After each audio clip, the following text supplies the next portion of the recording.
Each individual then develops an odd life of his own through this adventure,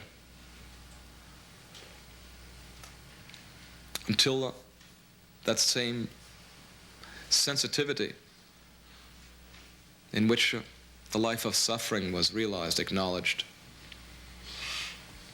brings him into the company of the Guru. And he becomes sensitive to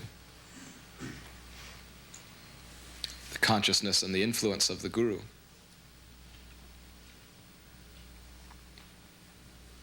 And the Guru's indication is constantly that suffering is not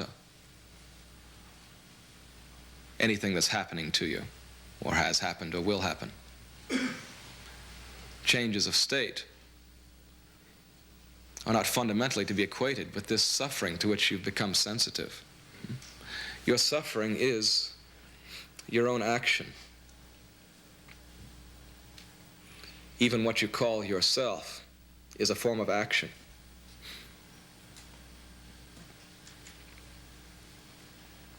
So the Guru draws the individual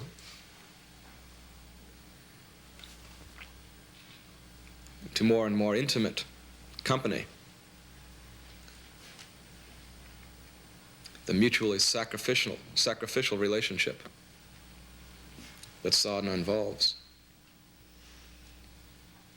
And constantly serves this realization in the individual. Serves this sensitivity to suffering and the inspection of its nature.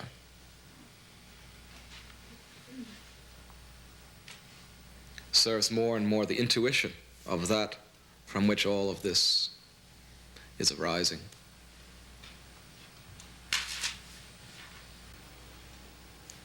Since suffering is your own action, it is the action of contraction, of self-definition, of obsession with what arises in itself, independent of its ground, of its substance, of its true condition or status.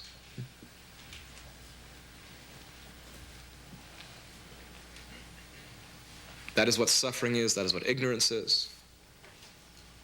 It produces the usual life and the usual comprehension or failure. It produces life as karma, as illusion, as suffering, as negative destiny, as unconsciousness.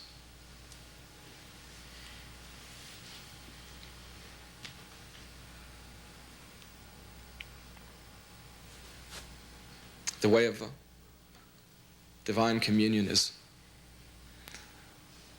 involves a specific responsibility relative to that action. It involves a life of counteraction, of other action. Whatever isn't used becomes obsolete.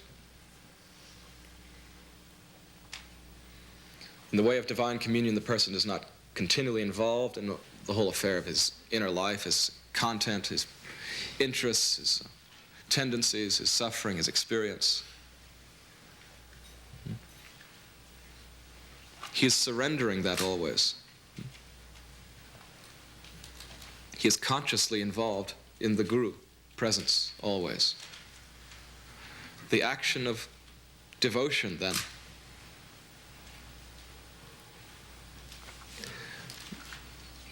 weakens and ultimately replaces this false action of self-possession. This is the principle of the way of divine communion.